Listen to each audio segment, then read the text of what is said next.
First question, are you afraid of heights anymore? And more. Anymore? Oh, yeah. I don't know that will ever go away, you know? Are you afraid of heights? You know, your like armpits are sweating, your hands get all sweaty. Yeah, I think that's just something that's always they're like sweating right now thinking about it. But I feel like the fun thing with heights that if you're in a safe environment, it's fun to sort of get that feeling in your stomach, you know? Yeah.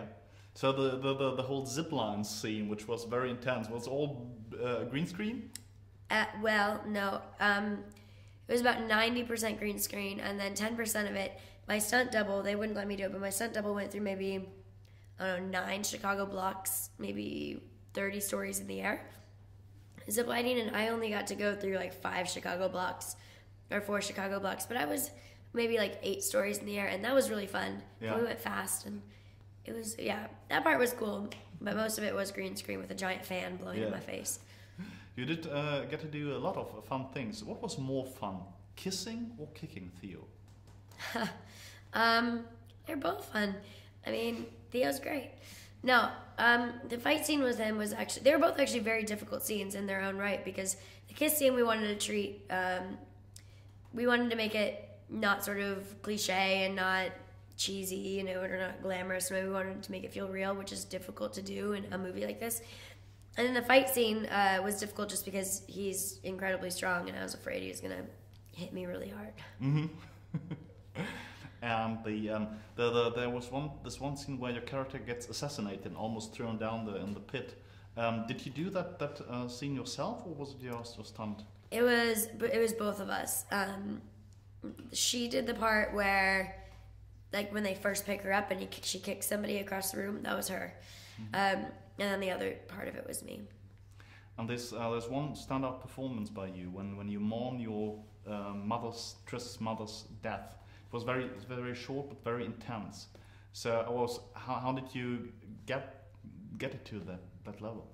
You just have to sort of like imagine like you're actually in that situation and how heart-wrenching that would be, you know. And the nice thing was Ashley Judd, who played my mom, and I became close while filming. And so to have her sort of limp in my arms was so tragic. Mm-hmm. One question. Well, of course, what fraction would you choose in real life if you had to?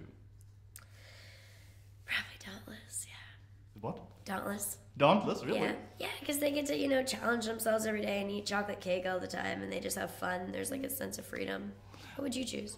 I don't know. I think Dauntless would be most fun, but I wouldn't live long. I think I'm not very. Well, the cool thing is you could opt out and become factionless whenever you want, and then you just don't have anybody telling you what to do, and then you're really free. Yeah. That's what I would do. But see, I thought that you would have picked Emite. I think Emite is the right pronunciation. They are the people, because you are a green activist, aren't you? Oh, Amity. Amity, yes. Yeah. Amity. I would be a mix between Amity and Dauntless. Yeah. Amity would be fun, but at the same time, I'd be really kind of annoyed after a while. I'd be like, you guys are so hippie. Let's talk about something else. So it'd have to be an action hippie. Yeah. Like a hippie who knows how to, like, do something with a zucchini, you know? Okay. Well, or like a squash. I'm just digging myself a hole here. But that so you're not spoiling for the next parts of the trilogy. What? That's what's coming. The next parts of the trilogy. Amity. You Yeah. with